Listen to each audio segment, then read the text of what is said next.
नमस्कार, मेरा नाम है संजू और आप देख रहे हैं the Uttarakhand news. Lieutenant general Anil Chauhan बने देश के नए सीडीएस।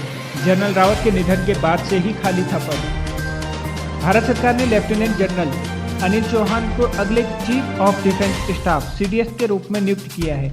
ये भारत सरकार के सैन्य मामलों के विभाग के सचिव के रूप में भी कार्य करेंगे। इससे पहले जनरल बिपिन रावत इस पद पर तैनात थे, जिनकी एक दुर्घटना में मौत हो गई थी।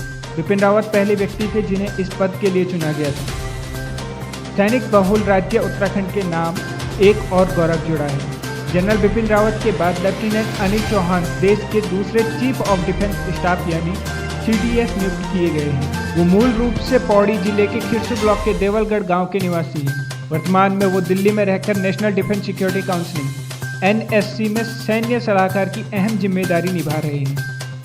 उत्तराखंड के राज्यपाल एल.जे. गुरमीत सिंह ने नवनियुक्त CDS lieutenant general Anil Chauhan को बधाई दी। राज्यपाल ने कहा कि ये खुशी की बात है कि उत्तराखंड राज्य से ही देश को दूसरे सीडीएस मिले हैं। उन्होंने कहा कि वो सेना के दिनों से ही नवनियुक्त सीडीएस से भली भांति परिचित हैं। वो अत्यंत योग्य एवं कार्यकुशल सैन्य अधिकारी रहे हैं।